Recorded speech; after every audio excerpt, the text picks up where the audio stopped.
Hey YouTube, I'm the remodeling veteran and welcome to this week's video. This week I want to show you how to install vinyl siding products to the side of your garage or house or what have you. I'm going to show you how to install the actual siding. Hopefully you have some sort of house wrap, or if you're doing a remodel or new installation, it's a good thing to install your house wrap before you put your siding on. I'll show you how to put a corner post on or corner trim when we get to the other side. I'm going to show you how to install J-trim. And all of your J-trim is going to go around all your doors. In my case, we have my entry door, my garage door, and then across the peak and around the outside to cover up all the edges of your siding. Alright guys, so the first thing we're going to do is put some J-trim on. The first measurement I'm going to take is across the top here, and I'm going to have an inside measurement of 31 inches right on. But I'm going to add an inch to both sides of that, because this J-trim that I'm putting up, this measurement here, this thickness, is 1 inch. So I'm going to add, because you're going to have J-trim on this side and on this side, and you want your top trim to extend past the J-trim that you're going to have on the sides. That way, any runoff of water that you have will run off your J-trim and then down the other. And we'll end up cutting tabs and pushing the tab into the other siding once we get there. And I'll show you that as we go. So I'm going to go ahead and pre-cut all these. I'll go ahead and take a measurement on these bottom ones too, so I can cut these. And I'm measuring down to a concrete slab. And any floor that you have, whether it be ground or, in my case, the concrete slab, I'm going to be about 1/4 inch to a 1/2 inch above that. That way, no water or moisture is just going to sit at the bottom of your siding and start to rot out your wood. So I'm going to come down here and I'm going to just put my tape up to the concrete slab. And I got 81 inches, but then take about 1/4 inch off of that, so I got 79 3/4. I'm sorry, 80 3/4. Right, 80 3/4 since I measure 81 inches. I'll double check this other side just in case the slab is off, or I have 81 inches as well. Sometimes your slab can have a little bit of a slope in it, or your door can just be a slight bit off. So it's good to measure both sides, make sure they're both even. So in this case, I got 81 inches from the top all the way to the floor, subtract 3/4, and then the top I had 31 inches, so I'm actually going to cut that at 33 to accommodate the J-trim on both sides. So I'll go ahead and cut them, and I'll get back with you. Alright guys, so I thought I would show you how to measure this one time.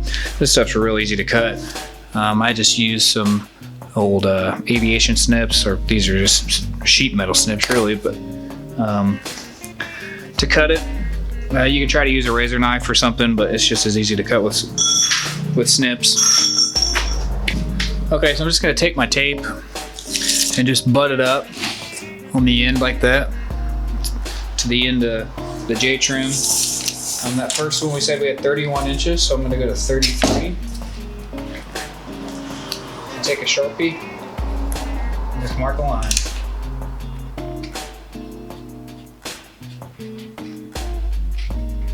Okay.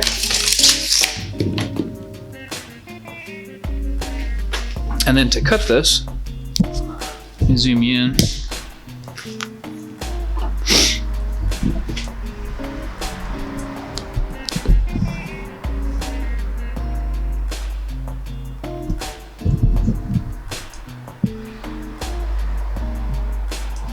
So to cut this, just going to go on my line, take my snips, cut it down on both sides, and then I cut mine on both sides, and that way I can fold it down just like that, kind of give it a little bend. I can go straight across and just cut it, real easy.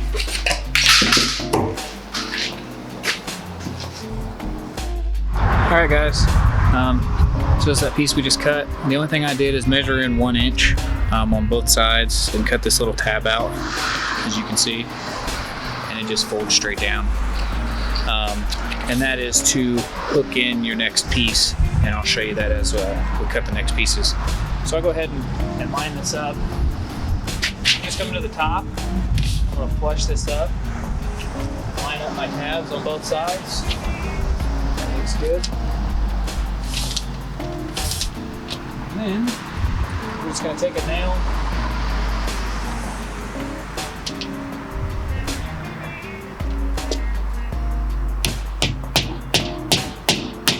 get that started, hold this straight, make sure I'm lined up still. I am.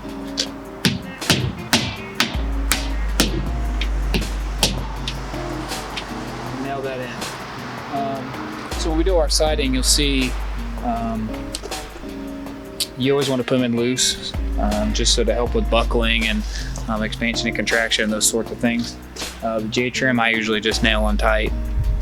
I'm by no means any siding expert. I've never seen any problems with nailing the J-trim tight to actually all trim I try to get tight.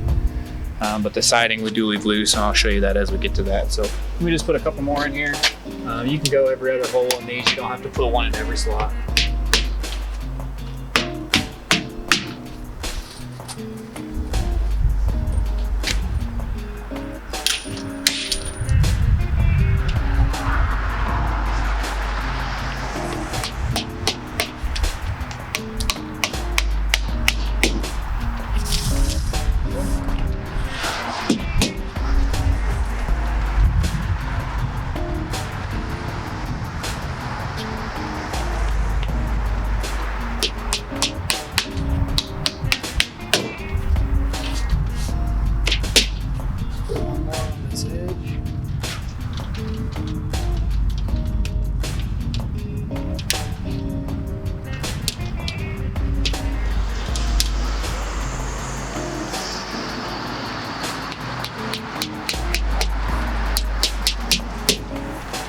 Okay. Now let's go cut those other ones. If you remember, we measured 81 inches. So I'm going to cut those at 80 3/4 on both of them. And I'll do that real quick and cut it the same way. So I'll be right back. All right, guys, so we're going to install this J-trim real quick. I've already sized this. One thing I was thinking about when I was cutting this too is I think I said right 81 inches. I'll have to look back at footage, but you always want to subtract 1/4 of an inch. We measured 81 inches, so I want to cut it at 80 3/4. I think I said 79 3/4, but just whatever your measurement is, just subtract 1/4 of an inch. So I'm just going to line this up flush with the outside of the door, like the other one. Hit my nail. Hammer, get this first one started.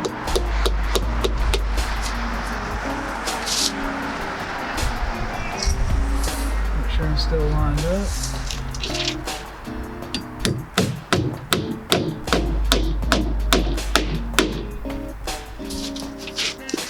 And skip every couple and nail it tight.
Alright guys, so I'm going to put my starter strip on.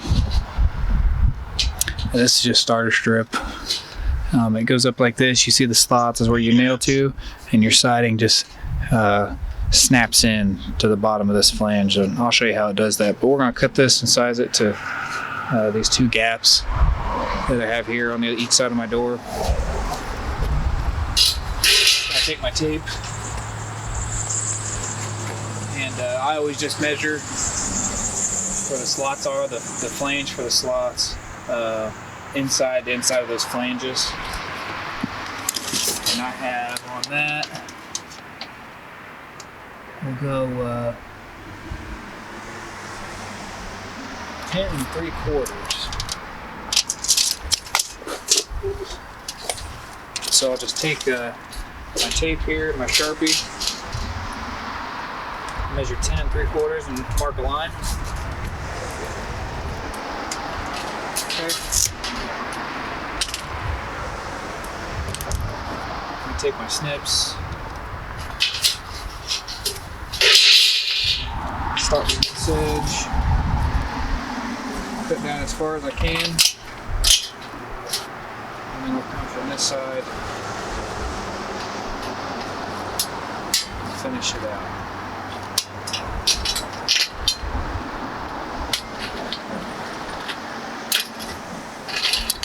Just like that.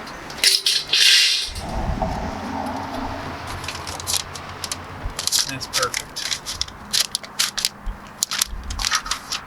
So in my case, I know that I'm measuring everything off of my concrete slab here.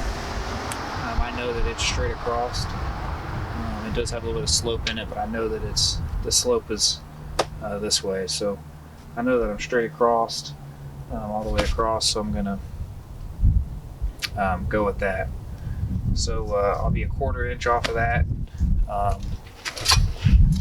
and I got my little just scrap piece of wood for spacer. I'm gonna butt that all the way up.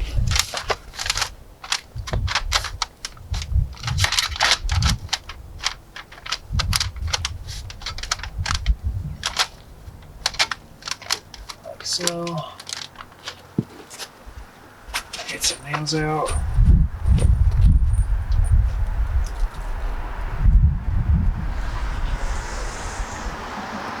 We'll take so I'm using the spacer on one side on the tip thing.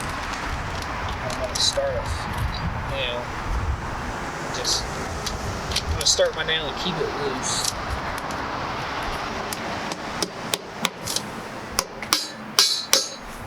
And I don't think I brought my tiny level out. One second.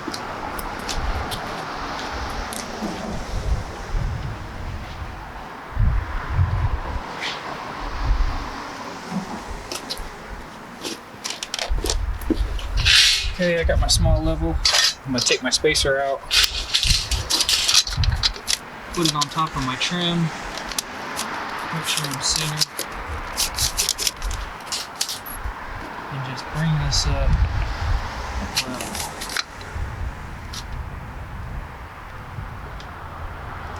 It's right there. Get another nail.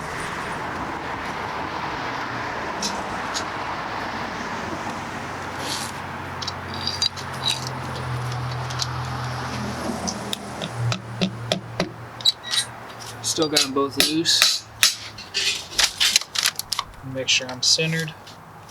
Nail them tight. You don't have to make them loose. For this, you just want to nail them all the way flush and make them tight.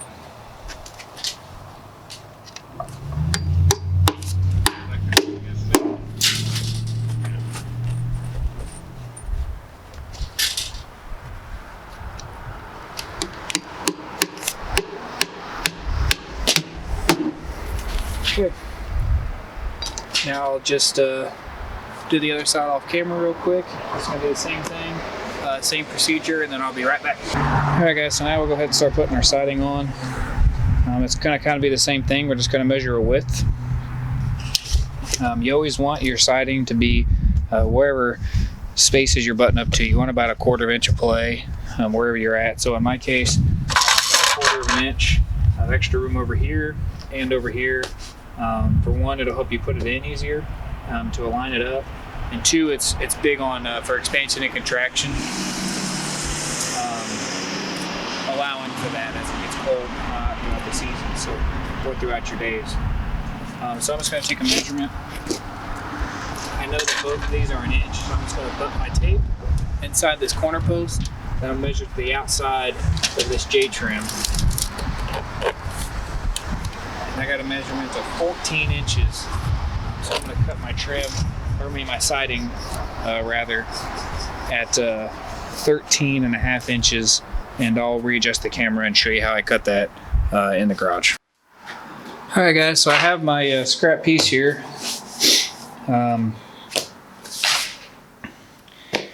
That I just had lying around. So you see that you have here is a cut edge that I have cut, and you see that it's flush. The snap flange up here that your next piece butts into. And here I got another scrap piece I can show you what I'm talking about. So your siding on the back has this little flange on the bottom that snaps in and locks into the top piece of your siding here. So if this was your bottom piece of siding and I was going to put my next piece on, it would just line up to the bottom of this one and just pull together, and you always try to pull your siding up as you're going, that way it's not loose. And you can see that those are tightly fastened together. So you got your nail slots there, your locking flange for what I call it. So this is the cut edge here, and this edge here is the factory edge. You can see that it's got a 1 inch. I believe it's 1 inch. It looks about 1 inch. Guess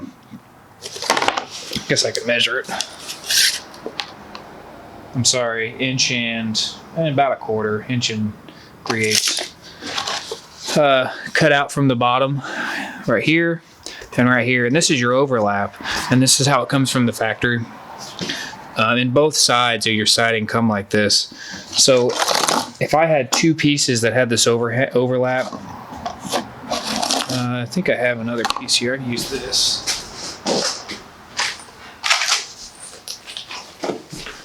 So here's one of my gable cutoff pieces. So if I was going to butt these together on the overlap edge, I want whatever piece is overlapping to be about 1/4 of an inch is what I put it, or about 1 inch of space in between here, just so it locks into the other side. If you can see that. Here's them separated. I'm going to overlap them until it's just about 1/4 of an inch of overlap on both sides, or on this one side. And speaking of the overlap, you want to make sure that this crack here or overlap that is produced when you are putting these together, you want to make sure that that's facing the right direction. So I say that whichever direction traffic or wind, visually you can see the overlap one way. So if I overlap this way here, you can easily see that there's a gap there. I mean, that those are connected. If I put it this way, it's a lot harder to see. If you can see that, it's a lot harder to see that there's an actual gap there, and there are shadows here, and you can kind of see it in the picture. But I'll try to put some pictures in the video as I'm editing this to show you what I'm talking about. It's real easy to see looking one way and the other way. You can hardly see it at all, and it looks like all one continuous piece. So just be aware of that. Like I said, it's good for wind purposes too, so those creases or breaks and overlaps in your siding catch wind. So try to put those so the overlap is going with the wind, so it doesn't catch those pieces of siding, and then aesthetically too, it looks a lot better. So with all that said, let's take this piece, and we measured 14 inches, and we want 1/4 inch on each side, so we're going to cut this at 13.5. And this is a scrap piece I have. Both sides are already cut. There's no factory edge on these, which we don't need it because we're butting up to corner trim and J trim. So in that case, you would want both sides to be, I guess you could use a factory edge, but this cutoff piece will work fine.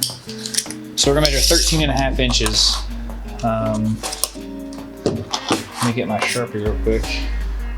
This piece is just long enough.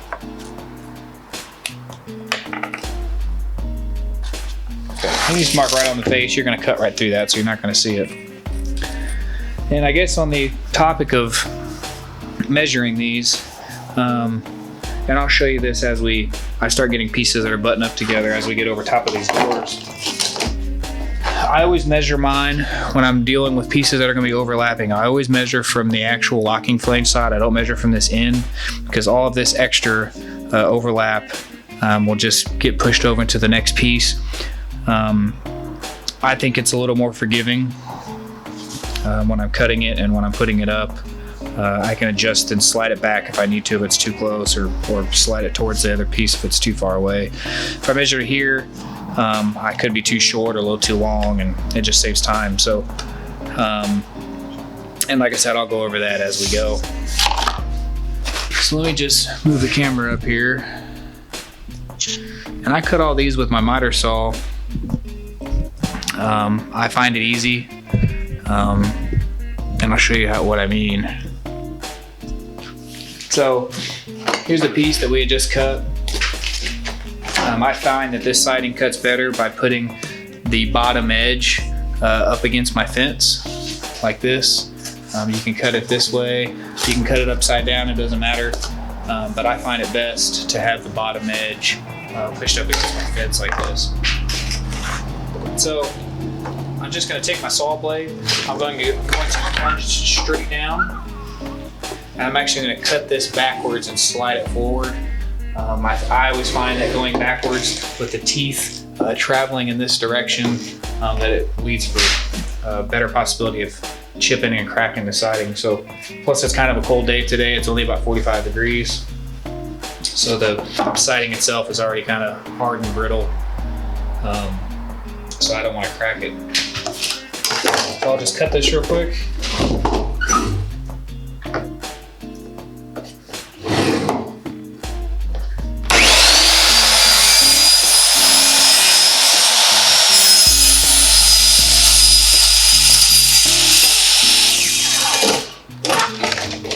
And as you can see, I've seen this a couple times, and realistically, this only chipped on this cutoff piece because it's so short. But on our actual piece that we're going to be saving, there's no chipping, real clean edge. So let me just get my snips, snip this off real quick. Okay, and there's our piece of siding. We'll go outside and I'll readjust the camera, and we'll get this going. All right guys, so we're gonna go ahead and snap this piece of siding in. The pieces that you put on your starter strip right here are always the hardest to get started. After you get going, they snap into the siding, I feel, and I find a lot easier snapping it to itself than it does on these starter strips. So make sure you get it all the way up, and on your starter strip, make sure it's all the way tight and locked on both sides. That way you're not higher on one side than the other. So let me just slide this in here. On the shorter pieces, you might have to bend your trim back a little bit. Just getting about my 1/4 of an inch on both sides.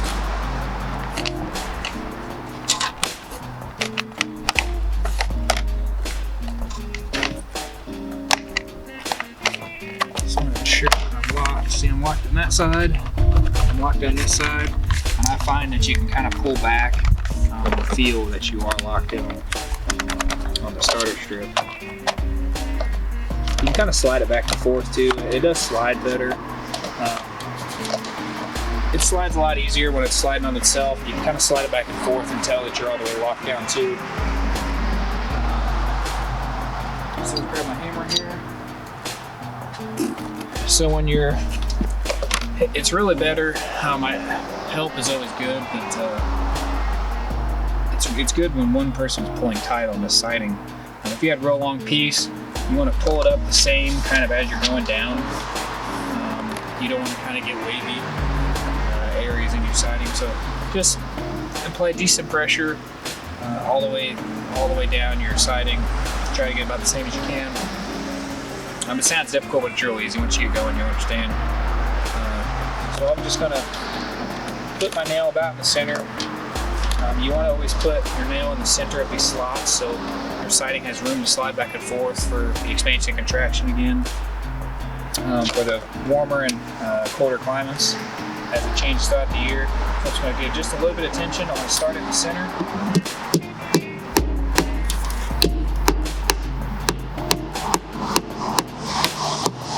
And as you see, I went real slow because you still want this to be able to slide. You can see that slides back and forth still.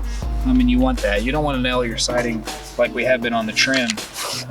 You want your siding to be able to move back and forth. So don't nail, when you get to your siding in these slots, don't nail your siding real tight. And that's on all of them.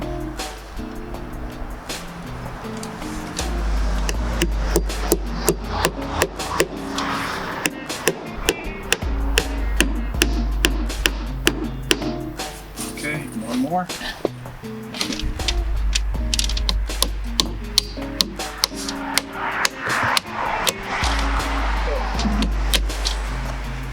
In my case, I kind of built this kind of like a pole barn, so I don't have studs.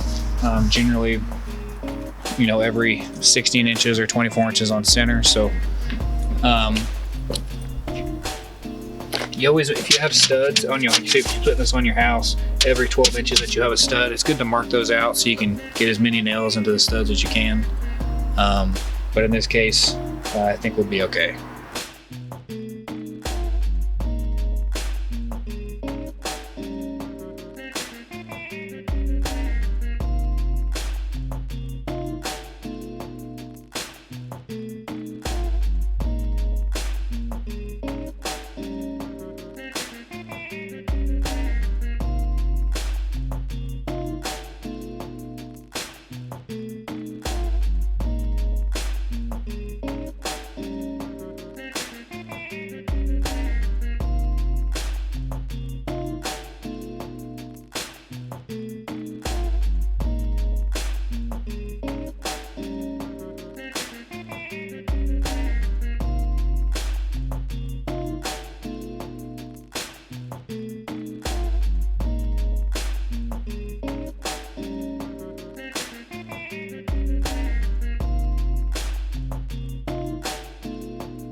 Alright guys, so now we're going to put some corner trim on. It's real easy. I like to, I already pre-size this. Again, we want to keep it about 1/2 inch or so, 1/4 inch off the ground to keep moisture out. As you can see, this stuff's pretty flimsy. I mean, it's pretty rigid at the same time, but it is kind of flexible. You can kind of push it in. When I'm putting mine up, I like to look down the wall and align everything to my wall. Now, generally, your walls are, this is new insulation, so they're pretty much well on 90 degrees, but I like to look down the wall as I'm going up and nailing on each side. Like, see, this one needs to be pushed out just a little bit. And I kind of, in a way, kind of eyeball it, get really close.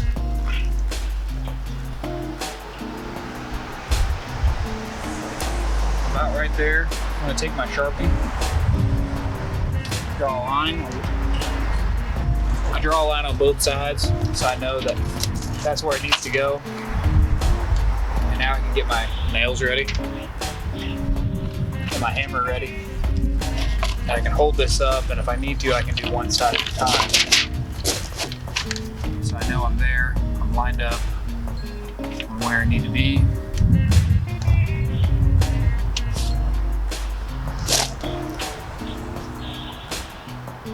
The lines really help because doing one side at a time with this for me is a lot easier, especially by yourself.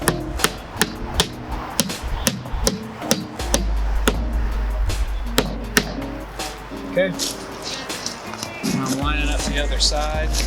Let me just double check myself. That's still pretty much perfectly straight. I'm lining it up to the other Sharpie mark that we did the same thing on this side.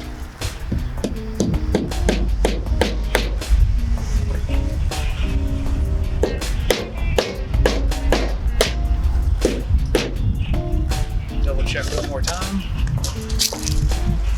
It's pretty much well on. I'm gonna do that same thing all the way up. I actually, the corner trim, you want it to look straight. I can look at the one on this corner and on that corner, and they pretty much well on. The gap and everything, I mean, everything's pretty much well on. So every time I nail, I just double check it. I might not necessarily do a line, but we can. But now that it's holding itself up, I just align both sides at the same time. Don't try to align one and then nail it, and then try to align the other because you could be off, or it probably will be off. So just try to hold it on, align both sides, and then nail it.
Alright guys, so I just wanted to go over how to cut angles.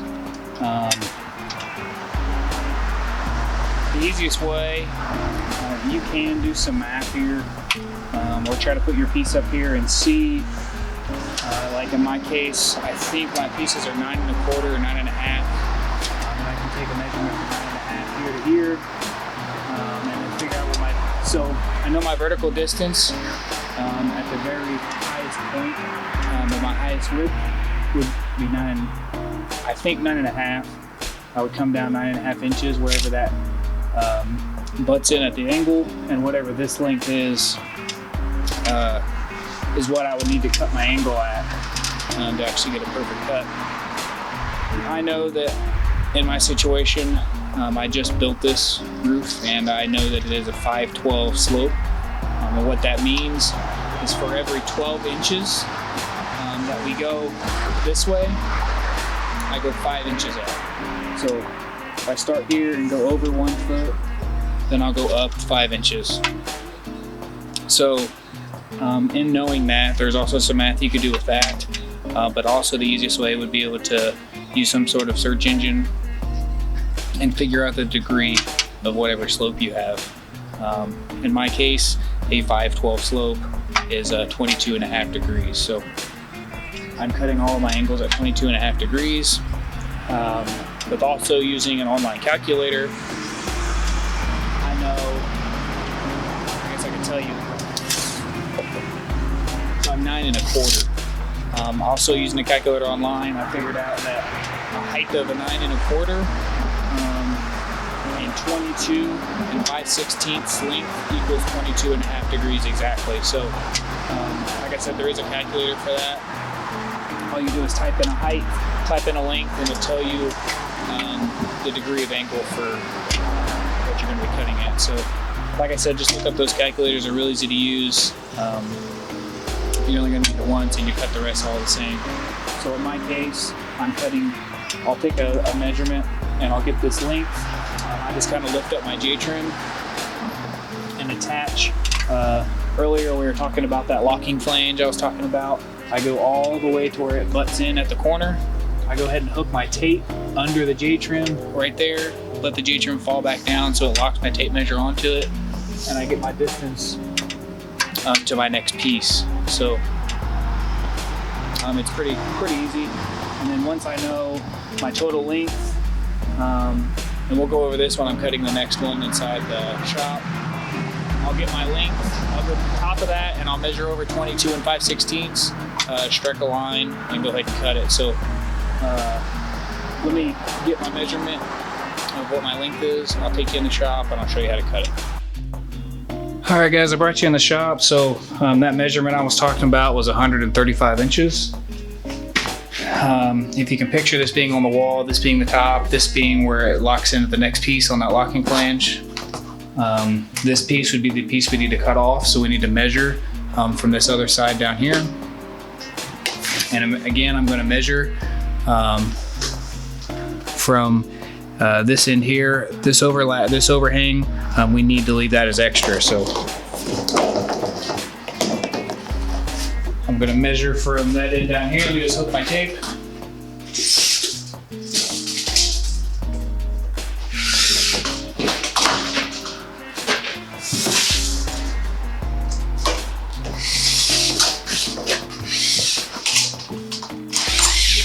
So I said 135 inches. I'll take my Sharpie. I'm going to strike a line at 135 inches.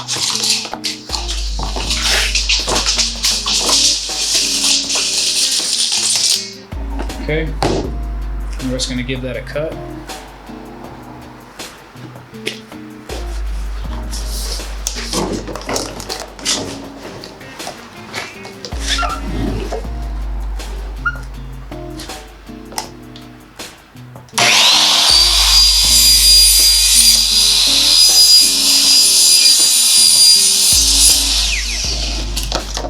Okay. So now I know this bottom edge is 135 inches what it needs to be. Now that angle I was talking about, I said I have a 512 slope, so I know that a 512 slope is 22.5 degrees. And I looked that up just by knowing that I have a 512 slope. You can do that with your peak of your roof. You go right directly wherever your peak is, measure straight down, and generally like kind of where your gutters are. If you measure straight down from your peak all the way down to kind of where your gutters are, whatever that rise distance is, you take that, which in my case would be 5. So I have 5 foot from like where my gutter area would be or my fascia board up to my peak. And then if you divide your roof in half, thinking of it as 2 triangles, with the peak being, or where that rise is, being the divider, and going straight over from that peak middle measurement all the way over to one edge, either side, it doesn't matter. In my case, I have 12 foot.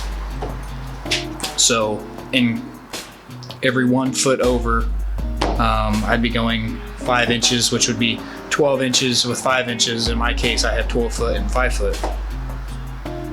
So, in knowing that, like I said, I looked up what the slope of a 512 pitch is on a pitch roof, which is 22.5 degrees.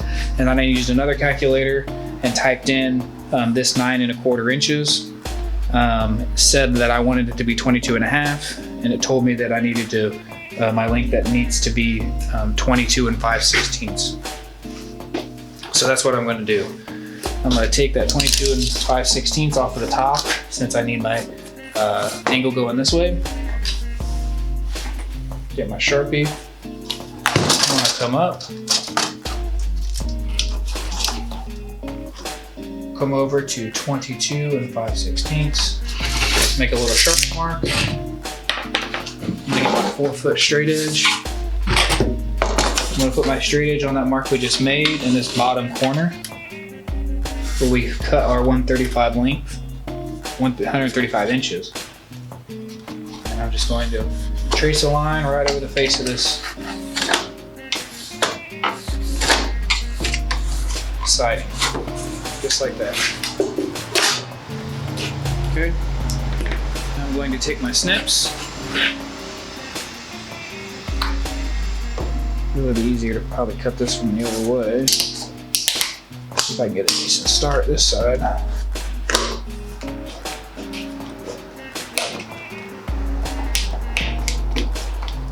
I like to take my siding to the center.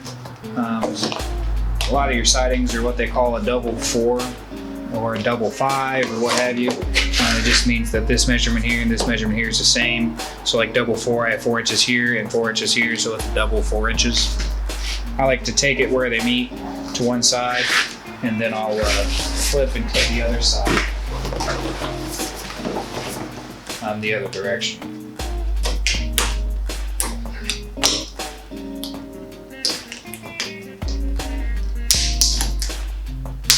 The locking flange can be a little bit difficult to cut through. It's not too bad. Like I said, your typical aviation snip that you can get in any of your big box stores are gonna cut through this stuff real easy.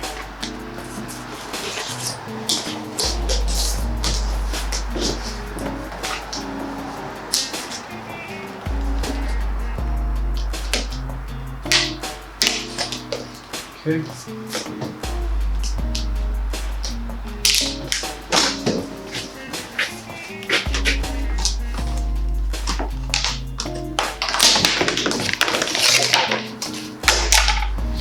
Trim this up a little bit.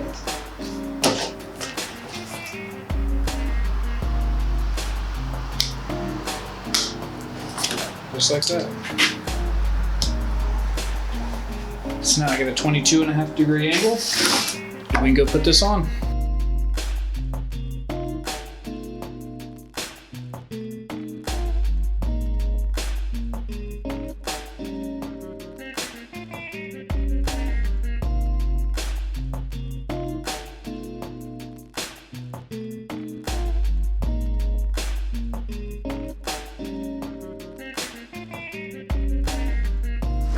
Okay guys, so there you have it.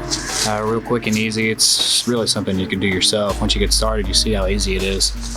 I'm gonna have pretty much everything that I do as much as possible in a time-lapse video. So if you watch this video and you feel like watching the whole thing get done, sped up, please watch it. As always, really appreciate you guys watching the content. Without you guys, we wouldn't have a reason to do the videos. So with all that said, if you enjoy this content, please hit the like button and hit the notification down below. As always, from the Craft family, have a blessed day, and we hope to see you again in the next video.